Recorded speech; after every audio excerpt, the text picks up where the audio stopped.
Okay, let's take a look here and let's factor this. The first thing I want you to do is put down the chart, okay? So let's take a look here. You know the chart should look like this. Two pluses, a minus and a plus, two minuses. A plus and a minus or a minus and a minus becomes a plus and a minus. These up here you would add since the signs are the same. These you would subtract because the signs are different. So let's take a look at number 2 here. You're looking for something, a plus and a plus is going to be adding. So take 54 and start breaking it down. 1 times 54, when you add that up, you get 55, so that doesn't work. 2 times 27, that adds to 29. So if this was 29, yeah, that would work. 3, I know 3 works, but I'm not sure what it is, so let's try it. 54 divided by 3 is 18. So 3 times 18, if you add that up, you get 21. So we're getting closer. I don't think 4 works, but we'll try it. So 54 divided by 4 does not work. 5 doesn't work. 6 times 9, there it is right there. So 6 times 9 is 54, and you add that up, and you get 15. So your answer here is going to be x6, x9, and they're both pluses.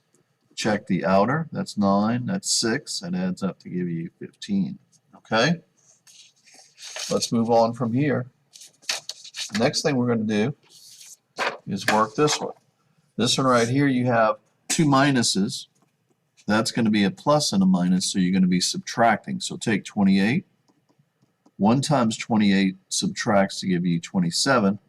2 times 14 subtracts to give you 12.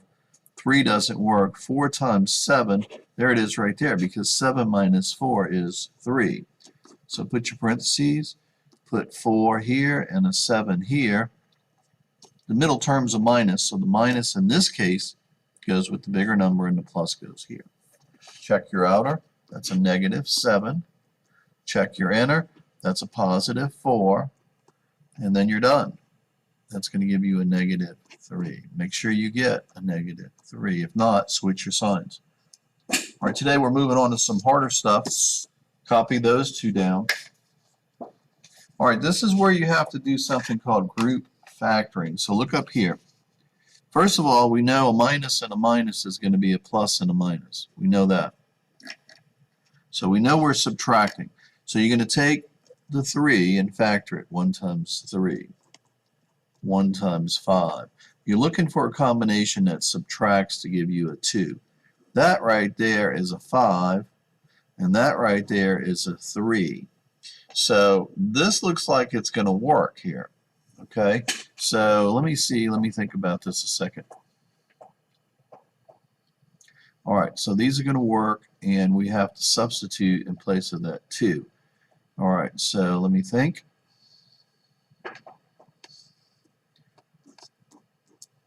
So here, we're going to pick this up in class, and we're going to work these 2. Okay? Now let's move on to geometry here.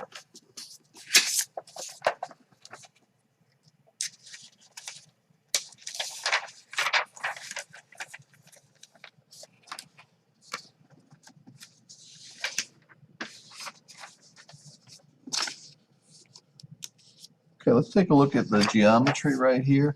What we're going to do is mental math. These signs are the same, so you add it and keep the sign. This becomes a plus, so the signs are opposite, so you have to subtract. You have more positives. This is a plus, so you have opposite signs. That's a negative 4. And then finally, this is a negative, and this is a plus, so you have to subtract these because they're different. That's a negative 4 as well.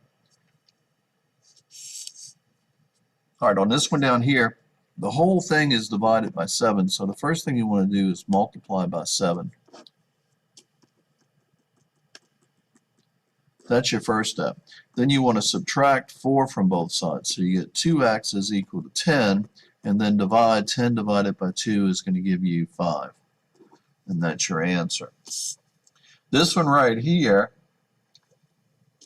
you're going to first add 2 to both sides. That cancels. And that gives you 6. Now you're dividing by 7. So you want to multiply by 7. So that gives you 2x is equal to 42. Then you're going to divide by 2 because that's the opposite of multiplying. And here you're going to get 21. So that's your answer for that one. Let's talk about these so we can get you started on your work. These are called multi-step equations. Draw a line. These are on the same side, so that becomes 11a when you add them up. Excuse me. Then you're going to divide by 11, and you get a -1. And that's how you do that one. This one right here, you're going to draw a line. You're going to add these two up. Well, that gives you a +1. And then you're going to subtract 1 and get a equals -3. Make sure you know that. And then finally down here, you have to distribute. So you get -30n, and then a negative times a positive, that's one negative, so that's going to be a -30. Draw a line, circle your variable. You want to add 30 to both sides, and you're going to get 60 is equal to -30n. Then you're going to divide by -30, and when you do, you get n is equal to a -2. A positive divided by negative, that's one negative, it will be a negative. Okay, last one here, and then you can get started on your work. This one right here, you're going to draw a line. You're going to subtract 2x from both sides because 2x is smaller than 6x. So now you're going to get 4x minus 5 is equal to 4. Then you're going to add 5 to both sides and get 4x is equal to 9. And then you're going to divide by 4 and get x equals whatever that is. 9 over 4 will be okay, but it's also 2 1/4, I think. Okay? All right, so your worksheet for today, at least in geometry, is just practicing some algebra. And so there's your worksheet right there. It's also going to be in Canvas, and I also will upload it for you. Okay, so there it is. There it is. And I forgot to put the MCR work, and so here it is right here. That's for MCR. And that is factoring, where A is bigger than 1, and we'll talk about that in class. All right, have a good morning, and I'll see you in class.